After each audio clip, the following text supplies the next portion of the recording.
Okay, good evening. आज से पहले हमने काफ़ी सारे इंडिकेटर्स के बारे में बात की है, कुछ वीडियोस भी बनाए हैं, प्रैक्टिस भी की है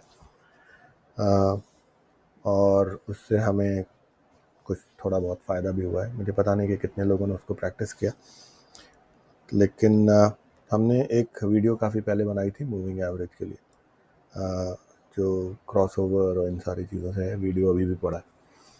अब मूविंग एवरेजेस के साथ एक डिसएडवांटेज है, वो ये है कि moving averages can be easily influenced by market noise. अगर कोई स्पेकुलेशन चलती है, अगर कुछ ऑपरेटर्स ऊपर नीचे करते हैं, तो मूविंग एवरेज का जो पूरी शक्ल है वो बिगड़ जाती है। लेकिन ऐसा किसी भी इंडिकेटर के साथ हो सकता है। तो there is no indicator which is 100% correct. ज़्यादातर इंडिकेटर्स लैगिंग इंडिकेटर्स होते हैं, मतलब जब हो चुका होता है तब आपको पता चलता है कि ये हुआ। एंड इसीलिए मोस्ट ऑफ द टाइम जो शॉर्ट टर्म ट्रेडर्स होते हैं उनका नुकसान भी हुआ है मूविंग एवरेजेस से, कि वो मार्केट का ट्रेंड कुछ और समझ रहे थे और ट्रेंड अल्टीमेटली कुछ और हो जाता है।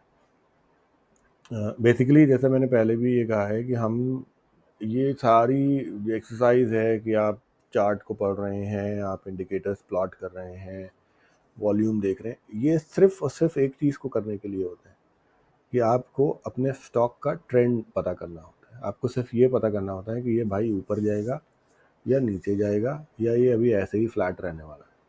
और कोई चौथी चीज़ पूरे स्टॉक मार्केट का निचोड़ ये है कि और कुछ है ही नहीं सिवाय ट्रेंड एनालिसिस के।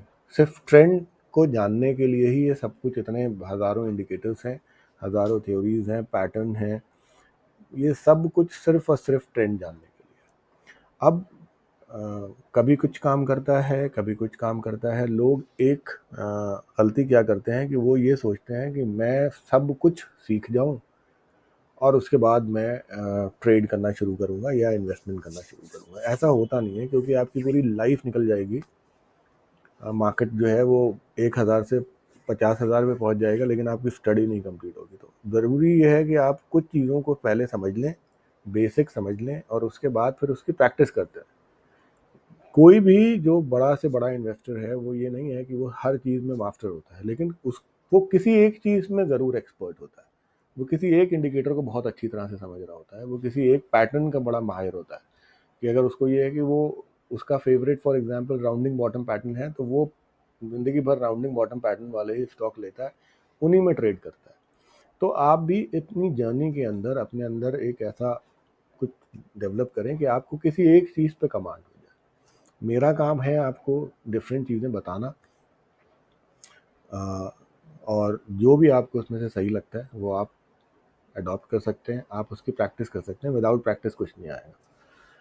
आज एक जो चीज़ मैं बताने वाला हूँ, इसको कहते हैं adapting moving average. Adaptive moving average simple moving average या एक्सपोनेंशियल मूविंग एवरेज से इसलिए बेटर है क्योंकि ये मार्केट नॉइज़ को काफ़ी हद तक कम कर देता है, और शॉर्ट टर्म ट्रेड जिसे लेना है उसके लिए अडैप्टिव मूविंग एवरेज बहुत इफेक्टिव टूल है। तो विदाउट वेस्टिंग एनी टाइम इसे समझते हैं। आप किसी भी, ये फ्री इंडिकेटर है, आपको किसी भी साइट पे मिल जाएगा। अभी मैंने यहाँ पे ये जो इंडिकेटर है वो ट्रेडिंग व्यू पे लगा रखा है। अब अभी आते हैं सीधे, आप ये जाएंगे इंडिकेटर, यहाँ पे आपको अडैप्टिव मूविंग एवरेज टाइप करना है, AMA, आपको मिल जाएगा। आप सीधे जब आएंगे इसकी सेटिंग में आप जाइए, लेंथ में डालिए 40, फास्ट EMA में डालिए 5, स्लो EMA में डालिए 20, ओके कर दीजिए। आपको एक लाइन दिखाई देगी, ठीक है। इस लाइन से अब आपको क्या पता चलता है कि आपका स्टॉक कब कौन से ट्रेंड में है। अब आप कहेंगे कि ये कौन सी ऐसी नई बात बता दी, ये तो मैं स्टॉक देख के भी बता सकता था। मैं उसका, अगर मैं ये लाइन नहीं भी लगी होगी तब भी मैं देख लूँगा कि ये डाउन ट्रेंड है, ये अप ट्रेंड है, और ये जो है आपका मोर और लेस एक तरीके का फ्लैट ट्रेंड है। तो ये तो मुझे वैसे भी पता चल जाएगा। बिल्कुल सही बात है। आप जब इसे करना शुरू करेंगे तो एक टाइम ऐसा आएगा कि आपको इंडिकेटर्स लगाने की ज़रूरत नहीं होगी। लेकिन फिर भी एडेप्टिव मूविंग एवरेज इंडिकेटर आपके लिए शॉर्ट टर्म के लिए बहुत अच्छा काम करेगा। मैं इसकी आपको एक एग्जांपल दिखाता हूँ, और वो एग्जांपल, हालांकि मैं इस चीज़ को खुद पसंद नहीं करता, लेकिन ये इंडिकेटर सबसे बढ़िया काम करता है बैंक निफ्टी में। तो जो यहाँ पे मुझे मालूम है कि आप लोग करते हैं फ्यूचर एंड ऑप्शन, बहुत सारे लोग, और मैं चलिए उसे मना भी नहीं करता, लेकिन मेरा अपना ये है कि मैं बैंक निफ्टी या फ्यूचर एंड ऑप्शन नहीं करता हूँ, क्योंकि मुझे लगता है कि मैं अभी उस लेवल पे नहीं हूँ कि मैं उस चीज़ को कर सकूँ। और बेसिकली मेरा नेचर जो है वो एक इन्वेस्टर का ज़्यादा है, ट्रेडर का काम है। अब मैं आपको बैंक निफ्टी का ये चार्ट आपको दिखाता हूँ। इस पर मैंने वही सेम एडेप्टिव मूविंग एवरेज लगा रखा है 45 एंड 20 का, ठीक है। और ये मैं अभी आपको ये देखता हूँ इसका बैंक निफ्टी का, मैं इसे बदल देता हूँ फॉर एग्जांपल 1 आवर के चार्ट में, ठीक है। अब ये जो 1 आवर का चार्ट है ना, आप ये देखें, ये जहाँ पे आपको ये दिखाई दे कि ये लाइन फ्लैट है, तो आप ये समझ जाएं कि अभी इसमें कोई ट्रेंड, मतलब कोई डेफिनेटिव ट्रेंड इसमें अंदर आने नहीं वाला है। ये चीज़ आप स्टॉक में भी यूज़ कर सकते हैं, अभी वैसे भी करके आपको दिखाता हूँ। बैंक निफ्टी में इसलिए दिखा रहा हूँ क्योंकि इसमें सबसे ज़्यादा वॉलेटाइल होता है, लोग इसी में लुटे हैं, इसी में बने, तो बैंक निफ्टी का एग्जांपल देना ज़्यादा बेहतर था। और जैसे ही ये आपकी लाइन फ्लैट होती है, आपको ये पता चल जाएगा कि अब कुछ फर्दर मूवमेंट नहीं आने वाला है। छोटा मोटा होगा ऊपर नीचे, लेकिन ज़्यादातर स्टॉप लॉस हिट होते हैं, कोई डेफिनेटिव ट्रेंड नहीं पता चलता है। ये मैंने 1 आवर पे लगा रखा है, लेकिन जैसे ही ये लाइन आपको अपवर्ड ट्रेंड में दिखाई देती है, आपको ट्रेड का अंदाज़ा हो जाता है।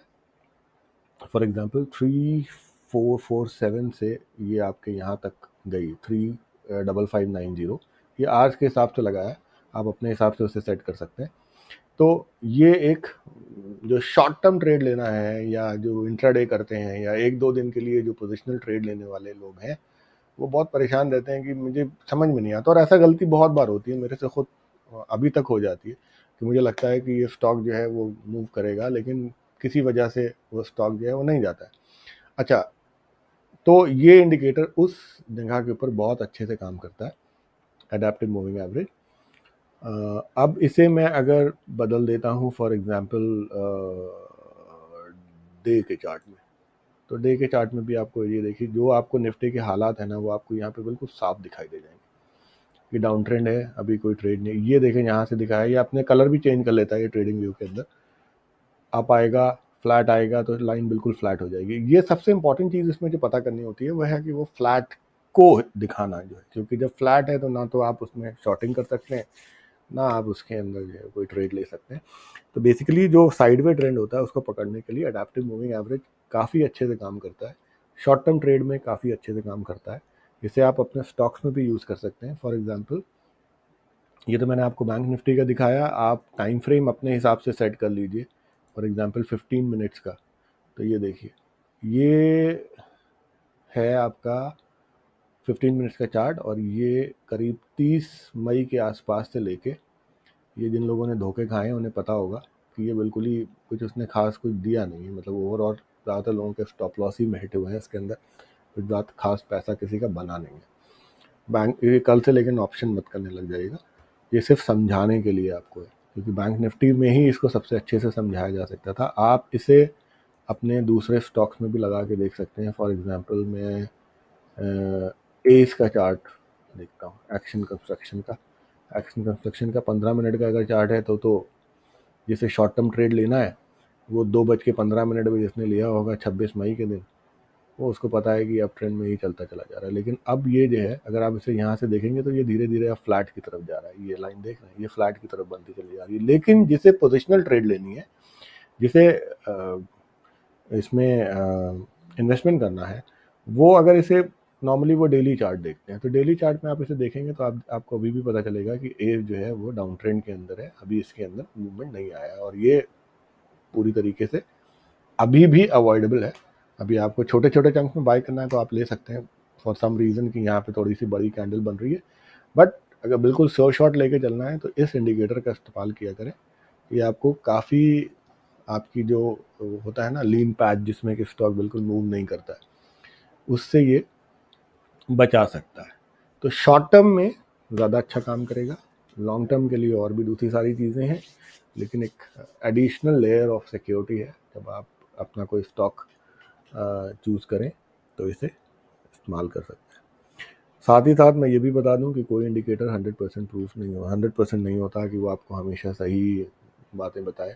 और ऑन टॉप ऑफ एवरीथिंग ये सारे इंडिकेटर बेकार हैं अगर मार्केट ख़राब है। अगर कल को कुछ मान लीजिए कि आपका इंडिकेटर आपको रात में दिखा रहा है कि कल अप ट्रेंड है, लेकिन अगर सुबह वॉर हो जाती है तो कोई इंडिकेटर काम नहीं आएगा।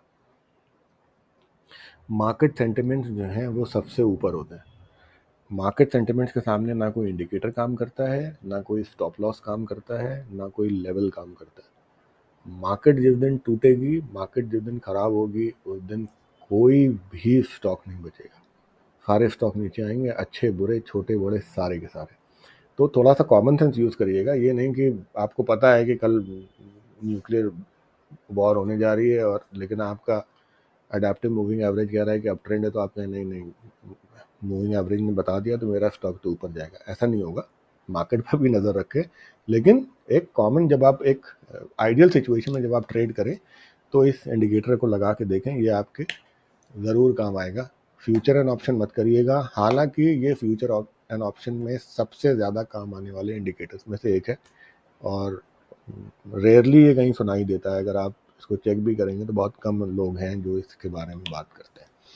तो ये एक छोटी सी लर्निंग थी। अब इसका फ़ायदा तभी होगा जब आप इसे कम से कम 40-50 चार्ट्स पे इसे लगा के देखें, एक हफ्ते तक इसे मॉनिटर करें, देखें कि आउट ऑफ 10 कितनी बार ये आपके काम आया है। पेपर ट्रेड करके देख लें, तो ये आपके धीरे धीरे आपकी प्रैक्टिस आप करते रहेंगे तो ये आपको समझ में आने लग जाएगा। ठीक है सर, थैंक यू।